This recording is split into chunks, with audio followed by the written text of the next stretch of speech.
Magandang araw mga kaibigan. Bigyan natin ngayon ng opinion, reaction itong post ni General Orlando De Leon. Sabi lang niya, the criminal syndicate.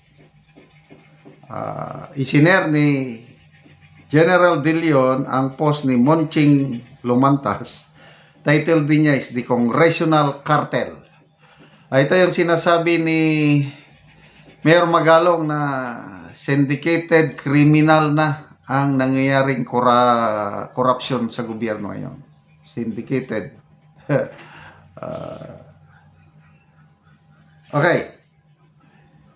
In a country where classrooms rot, teachers beg for chalk, and millions die waiting for hospital beds, a chilling haste has taken place, engineered not by common criminal but by those entrusted to guard the Republic coffers. Coffers, yung kwarta o pundo.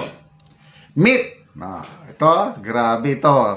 Ito ang Monching Lumantas. Siya ang may opinion niya ito. Meet the triumvirate. Triumvirate, Trinity. Tatlo sila eh. Triumvirate behind this fiscal manipulation. Martin Romualdez, the mastermind. Saldico, the appropriator. And Stella Kimbo, the executioner. Ang gandang mga title. Executioner, appropriator, mastermind. Again, ulitin ko, this is just an opinion. Sinishare ko lang sa inyo. Nasa taong bayan na kung maniwala tayo sa opinion na ito ni Monching Lumantas. This unholy alliance in Congress has allegedly orchestrated one of the most egregious budget reallocations in Philippine history. The 2025 General Appropriations Act, which earmarked over 400 billion. Imagine that. Nearly half of the 1 trillion national budget for flood control projects under the Department of Public Works and Highways. Malala ko pala si BP Sara, bago siya nag-resign. Sabi niya, 2 tao lang nagko-control budget ng Pilipinas. Saldico and Martin Romualdez. So ito, nadagdagan lang ni Madam Chair. Naging Trinity. This flood of funds, more than 400 billion, I think 410 billion to be exact, yung naisingit sa 2025 national budget. This flood of funds didn't come from nowhere. According to budget insiders, the trio led the charge in gutting critical social services, slashing allocations for DepEd and PhilHealth, both already battered by chronic underfunding. The money was rechanneled to infrastructure hidden behind the veil of climate resilience and disaster preparedness. Kailangan ng flood control dahil climate change na tayo ngayon. Sabi ng Pangulo, nandyan yung flood control projects na overwhelm lang dahil sa climate change. Wala na tayong magagawa. This is new normal. Tanggapin nyo na lang.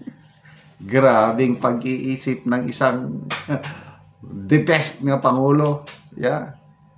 Siya ang pinaka-the best. Bahala na kayo. Best saan? Bahala kayo. Basta pinaka-the best ang Pangulo ngayon. Then came the unexpected. As the controversy mounted, Saldico suddenly resigned from his powerful post as chair of Committee on Appropriations. A move that stunned many observers. But there was no delay in filling the void.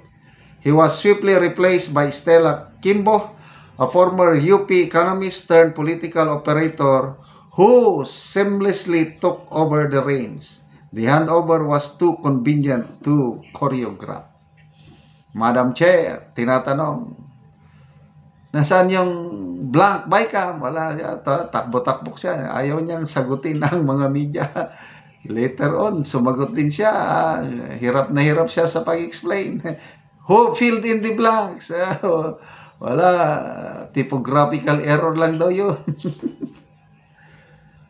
Insiders suggest this was a strategic pivot by removing Ko from the spotlight and placing Kimbo, a figure perceived as more technocratic, at the helm. The House leadership hoped to diffuse growing public outrage and institutional scrutiny.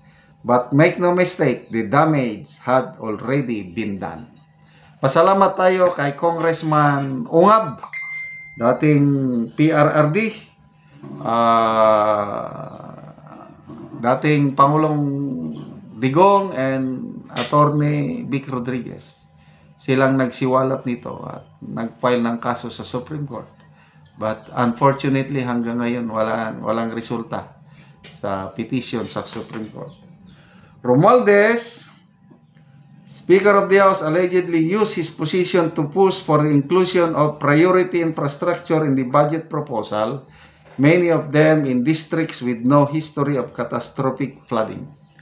Ko, in his final acts as Appropriations Chair, green light the reallocation. Kimbo, even before assuming the role, had already been actively defending the decisions. Now she owns them entirely. What's left in the wake of this maneuver is disaster, not on water, but of willful neglect. So ngayon, ang panawagan, nasaan yung small committee report? Nandun ang susi. Sino ang mga nagsingit? Yan 410 billion. Wala silang may pakita. So nasaan yung transparency na ipinagmamayabang ng Speaker of the House? We will be transparent. Makialam kayo. Mag-ingay kayo dahil pera nyo ito. Correct. Pera namin yan. 410 billion ng 2025 budget. Bakit hindi nila maipakita ang small committee report? O nasaan ngayon si Congressman Saldico? Nasa Amerika daw. Nagpapagamot. Sakit sa puso. Kailan babalik? Hindi natin alam. So, may tinatago ba? I don't know. So, bahala na tayo, mga taong bayan. Kaya huwag tayong manahimik. Mag-ingay po tayo. Makialam. Nanawagan na si Cardinal David, ang presidente ng CBCP, na gumalaw daw tayo. Magprotesta, which I believe, I agree. Huwag tayong tatahimik. Ilaban natin ang ating karapatan dahil pera natin yan, ninanakaw nila. Salamat mga kaibigan sa inyong pagsubaybay sa ating channel. Nakakatulong kayo ng malaki sa tribong Talanding ng Bukidnon. Ang income natin sa channel na ito is pantulong natin sa tribo. Namimigay tayo ng livelihood assistance, nagpapatanim ng saging lakatan at Arabica coffee. Panoorin nyo ang video na ito. Karon mo na ni ang seedling nga kape nga 2020 kabuok nga among itanom. So ni sila ang nagtabang. So mga nindot gid kaayo nga seedling, mga tambok. Daghan gyud kaayo. So ang nagtabang sa amo napulo ka tao sa pagpananom sa 2020 ka tanom nga kape.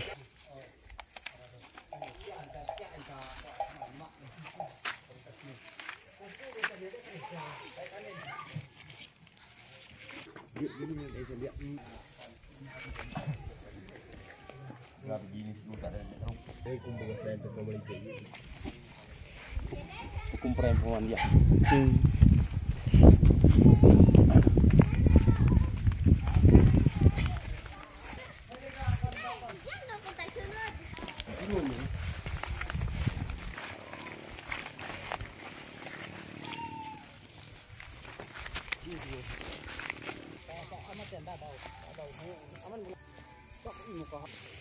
Upod ni ang kalokdoog iti.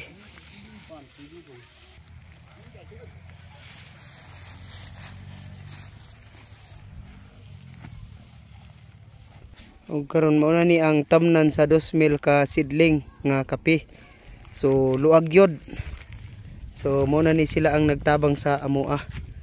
To sa ibabaw lain ang gaiti og lain pod ang gatanom og lain pod ang gabutang sa kape nga itanom. Mao na ni siya nga mga seedling nindot gid kaayo.